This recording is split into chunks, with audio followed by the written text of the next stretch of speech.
Mummy जी, पापा जी, आप लोग मेरे कमरे में क्या कर रहे हो? मैं घर से बाहर क्या गई, आप दोनों की इतनी हिम्मत कि आप दोनों मेरे कमरे में आकर बैठ गए? झुंझलाते हुए बोली सिमिखा। सिमिखा की सास बिमला जी बोली, बहू, हमारे कमरे का एसी काम नहीं कर रहा था। तुम्हारे पापा जी को बहुत बेचैनी और घबराहट महसूस हो रही थी, इसलिए हम तुम्हारे कमरे में आकर बैठ गए। तुम घर में थी नहीं, वरना तुमसे पूछकर ही हम तुम्हारे कमरे में आते। सिमिखा ने तुरंत एसी का रिमोट लिया और एसी बंद करते हुए बोली, गांव में कभी देखा भी नहीं होगा आप दोनों ने एसी, और यहाँ बेटे के पैसे लुटाए जा रहे हो। बिजली का बिल भी आता है मम्मी पापा जी, जो कि आपका बेटा भरता है। आप लोगों को क्या काम है?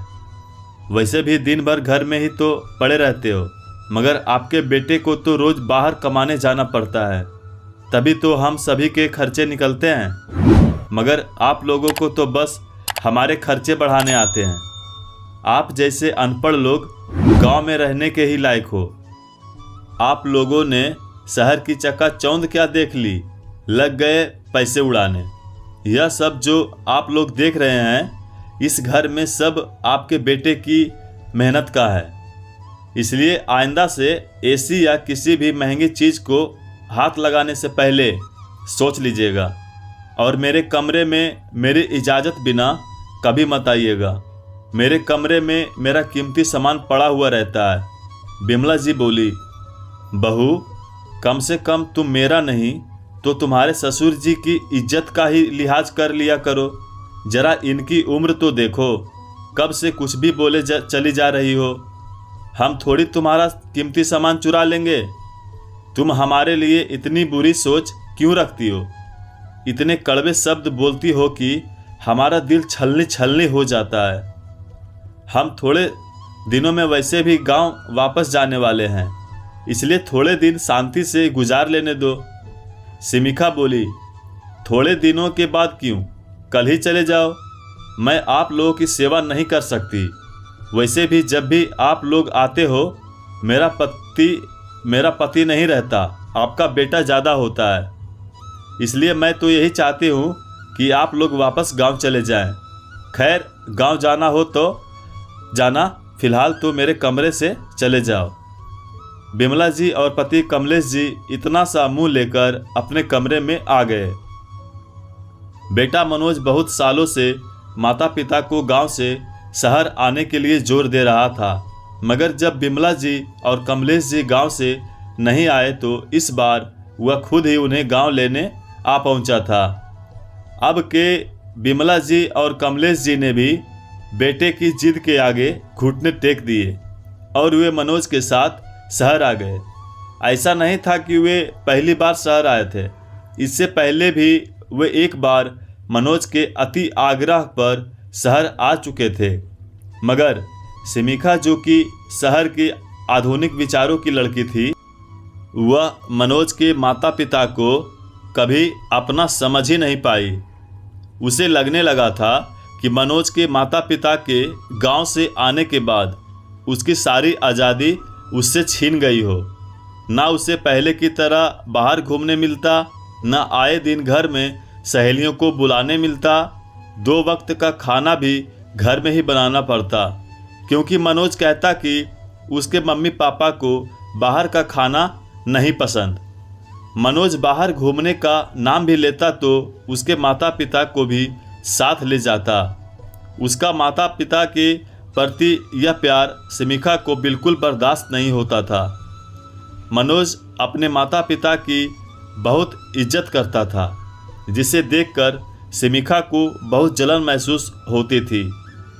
मनोज अपनी माँ से अपने मनपसंद पकवान बनवाता और अपनी माँ की खूब तारीफ करता, जिसे देखकर सिमिखा जल भुन जाती और उसे अपना ही सास दुश्मन लगने लगती, क्योंकि वह भली भांति जान चुकी थी कि मनोज अपने माता पिता से बहुत प्यार करता है। सिमिखा घर में मनोज के सामने तो अच्छे से रहती, मगर मनोज के ऑफिस जाते ही वह मनोज के माता पिता से दुर्व्यवहार करने लगती।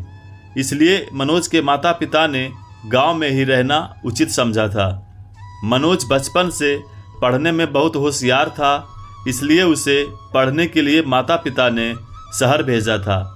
पढ़ाई पूरी होते ही मनोज की शहर में ही नौकरी लग गई और शहर में रहने वाली सिमिका भी मनोज की अपनी ही पसंद थी। मनोज ने शहर में बड़ा मकान ले लिया था जिसमें सारी सुख सुविधाएं उपस्थित थी। बड़ी गाड़ी ले ली थी और वह चाहता था कि उसके माता पिता भी हमेशा अब उसके ही साथ रहें। माता पिता का ये गांव में अकेले रहना मनोज को बहुत खलता था। वह कहता था, जब यहाँ हम सभी साथ रह सकते हैं तो आप दोनों गांव में क्यों रहते हो। सिमिका को अपने पति के पैसों पर बहुत घमंड था और सिमिका खुद भी बहुत संपन्न परिवार की बेटी थी, जहां उसने किसी चीज़ की कमी नहीं देखी थी। इस बार भी मनोज की जिद के कारण बिमला जी और कमलेश जी गांव से आ तो गए थे, मगर सिमिका हर पल दोनों का अपमान करती। वह यही चाहती थी कि दोनों वापस गांव चले जाएं। बिमला जी और कमलेश जी बेटे मनोज को बहू की हरकतें बताकर पति पत्नी में कलेश उत्पन्न नहीं करवाना चाहते थे, क्योंकि दोनों जानते थे कि मनोज को जब पता चलेगा कि बहू घर में दोनों का अपमान करती है तो मनोज का दिल टूट जाएगा। मनोज तो हमेशा दोनों को अपने पास ही रखना चाहता था, मगर सिमिका उसे तो सास ससुर फूटी आँख ना सुहाते थे। एक दिन मनोज अपने कमरे में तैयार हो रहा था तो उसे सिमिका की आवाज़ आई। सिमिका बिमला जी पर चिल्ला रही थी, मम्मी जी, आप गांव के लोगों को जब समझ नहीं होती है तो काम क्यों करने जाते हो। आपको मशीन में कपड़े लगाने किसने कहा था। आपको हैंड वॉश की बोतल और कपड़े धोने वाले लिक्विड की बोतल में फ़र्क नहीं समझ आया तो आपने मशीन में हैंड वॉश की बोतल में से लिक्विड डाल दिया। मैंने कितनी बार कहा है कि हमारे घर की महंगी महंगी चीज़ों को हाथ मत लगाइए। मनोज ने जब सिमिका का अपनी माँ के प्रति यह बर्ताव देखा तो उसे सहन नहीं हुआ और वह गुस्से में बोला, सिमिका, यह तुम किस तरह से बात कर रही हो मेरी माँ से। बड़ों से बात करने की तमीज़ भूल गई हो क्या। सिमिका बोली, हाँ मैं भूल गई हूँ तमीज़ बात करने की। तुम्हारे अनपढ़ माँ बाप, तुम्हें ही मुबारक हो। मैं इन दोनों को नहीं झेल सकती। मनोज बोला, सिमिका, यह तुम कैसी बातें कर रही हो। माफ़ी मांगो मेरी माँ से। बिमला जी बात को बीच में ही रोकते हुए बोली, कोई बात नहीं मनोज, बेटा मुझसे गलती हो गई, तू बहू को मत डांट, आगे से मैं ध्यान रखूंगी। सिमिका बोली, जब मैंने कोई गलती करी ही नहीं तो मैं क्यों माफ़ी मांगू। मनोज, मैं बहुत दिनों से इन दोनों को अपने घर में बर्दाश्त कर रही हूँ, मगर अब ये सारी चीज़ें मेरी बर्दाश्त से बाहर हो चुकी हैं। तुम इन्हें गांव में ही क्यों नहीं रहने देते हो। बार बार हमारे घर क्यों बुलाते हो इन्हें। मनोज बोला, यह हमारा घर क्या लगा रखा है तुमने। इस घर पर मेरे माता पिता का भी उतना ही अधिकार है जितना तुम्हारी, समझे। सिमिका बोली, फिर एक काम करो, सारी उम्र अपनी माँ के पल्लू से बंधे रहना। बोलकर सिमिका गुस्से में अपने कमरे में चली गई। कमलेश जी बेटे मनोज से बोले, बेटा तू हमारे गांव की टिकट बनवा दे, हम नहीं चाहते कि हमारी वजह से तुम दोनों में क्लेश हो। मनोज अपने माता पिता से माफ़ी मांगते हुए बोला, सिमिका की तरफ से मैं आप दोनों से माफ़ी मांगता हूँ, मगर आप दोनों हमको छोड़कर मत जाइए। कमलेश जी बोले, बेटा फिलहाल हमारा गांव जाना ही सही रहेगा। तुम्हारा जब मन करे तुम हमसे गांव मिलने आ जाना।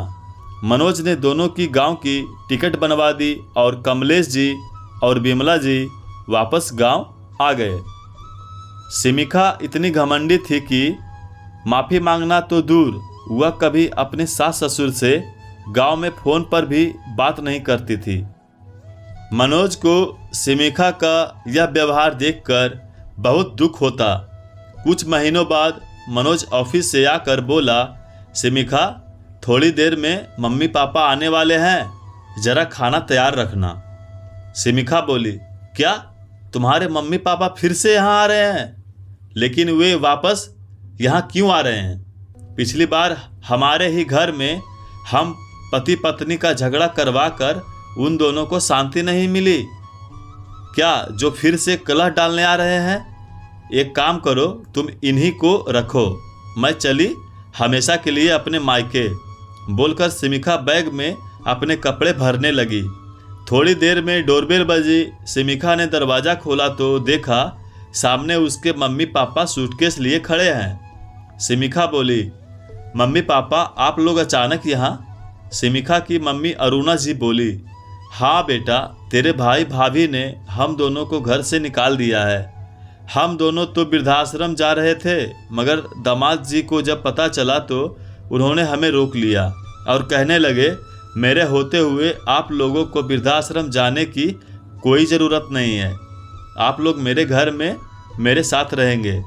बेटा, तेरी भाभी आए दिन हम दोनों से लड़ाइयाँ करती थी और तेरा भाई भी उसी का साथ देता था। आखिरकार दोनों ने हमें घर से निकाल ही दिया। तेरे भाई भाभी हमें बहुत ताने देते थे, फिर भी हम उसका उल्टा जवाब नहीं देते थे। दरअसल वे लोग हमारे साथ रहना ही नहीं चाहते थे। उन दोनों को आज़ादी चाहिए थी। हमने तो उन्हें किसी चीज़ के लिए कभी रोका टोका भी नहीं, मगर फिर भी हम बूढ़े उनकी आंखों में खटकते थे। यह सब सुनकर सिमिखा रोने लग गई और कहने लगी, मैंने मेरे सास ससुर के साथ दुर्व्यवहार किया है मम्मी, जिसकी सज़ा आज मुझे भगवान ने दे दी। आज जब आप दोनों के साथ भाई भाभी ने ऐसा व्यवहार किया तो मुझे मेरे द्वारा अपने सास ससुर पर किए गए अत्याचार याद आ गए। सिमिखा मनोज से माफ़ी मांगते हुए बोली, आपने कभी मेरे माता पिता और आपके माता पिता में फ़र्क नहीं किया।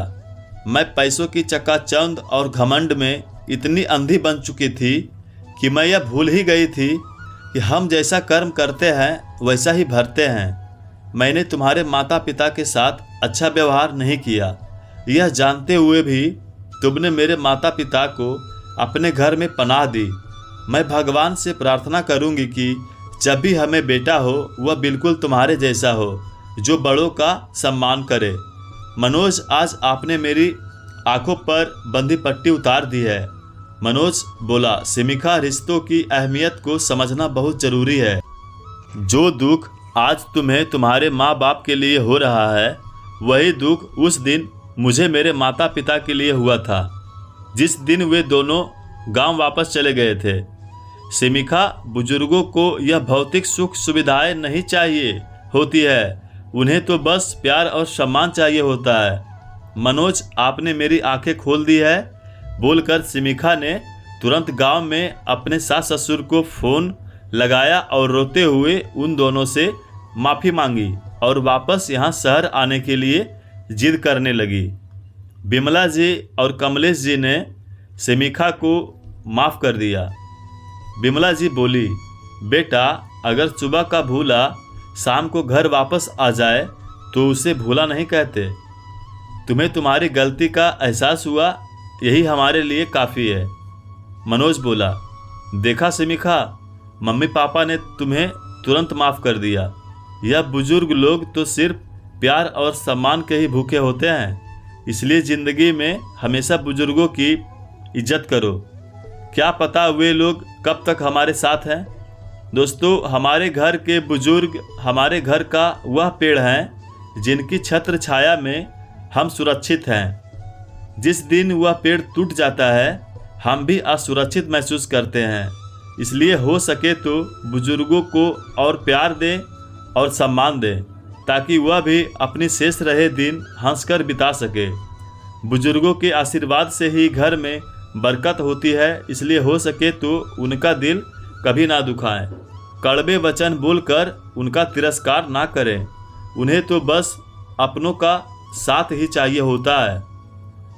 पाठकों, आपको ये कहानी सुनकर कैसा लगा हमें कमेंट के माध्यम से ज़रूर बताएं और इसी तरह की पारिवारिक कहानियाँ और भी सुनने के लिए हमारे चैनल को सब्सक्राइब ज़रूर करें। कहानी को अपना कीमती समय देने के लिए धन्यवाद।